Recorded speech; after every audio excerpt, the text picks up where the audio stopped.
This forecast is powered by Comfort Now, comprehensive heating and cooling solutions for Atlantic and Cape May counties. Before we dive into our weather here at home, I want to recap what's going on down along the Gulf Coast. And if you have friends and family or you yourself are traveling down towards Louisiana over the weekend or in the coming days, you gotta have a heads up as to what is going on. We have Tropical Storm Barry that is still churning about in the heart of the Gulf of Mexico. The winds are currently at about 65 miles an hour, and they're gusting to 75 miles an hour, which is over hurricane strength.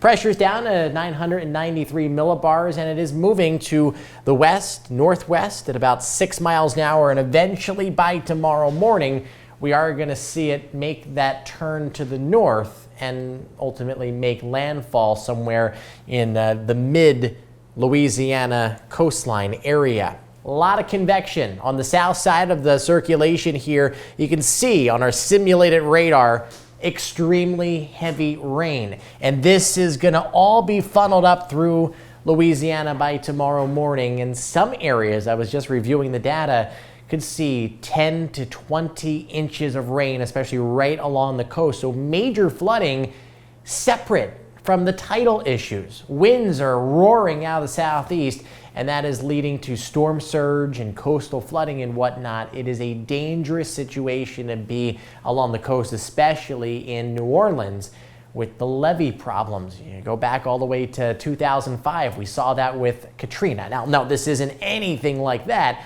but it is still a rather dangerous situation. So here is Barry right now. This was our 5 p.m. advisory, 65 mile an hour storm. And I still think that there is room for some last minute intensification.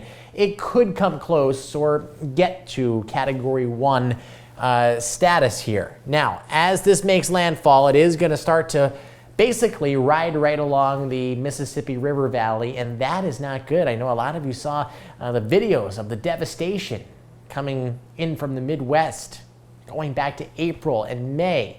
This part of the country has been hit very hard with the severe weather season this year, as a large part of the country has. But this is particularly bad as the river is running above flood stage still in a few different locations. So Barry is going to decrease in intensity. It'll turn into a remnant low in the coming days, and then the moisture will get caught up in the jet stream, and the remnants could get to us, say, by Thursday and Friday of next week. Out in Atlantic City today, we had plenty of sunshine, plenty of blue skies, a few fair weather cumulus clouds, a lot of people on the beach trying to soak up the sunshine. We officially got to 90 degrees at the airport in Egg Harbor Township, a dew point of 67, and that number was down versus where we were this morning.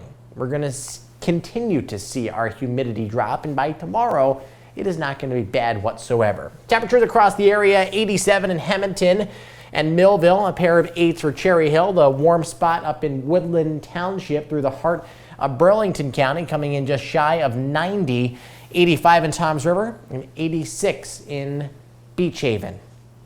As we go forward into tonight, we're looking at a mixture of clouds and stars. Be on the lookout, especially very early tomorrow morning. We could have some patchy dense fog set up, and that occurs as our air temperature and dew point come close to one another. We'll wake up the winds out of the north, comfortable conditions tomorrow morning, around 70 degrees or so. Then in the afternoon, I expect to warm into the upper 80s, around 90. We'll have a westerly component in our wind. An afternoon sea breeze will likely kick in, but until about 1 or 2 o'clock, that west wind is going to bring the gnats and the mosquitoes and the greenheads onto the mainland. Carbon copy weather on your Sunday, around 90, sunny, northwest wind of 5 to 15. Gorgeous stuff coming at you. Actually, our humidity is going to remain lower Monday and Tuesday. We're going to be around 90 degrees, but then it really gets kicked into overdrive with the dew points coming up in the upper 70s by Wednesday, Thursday, Friday. Have yourselves a great night.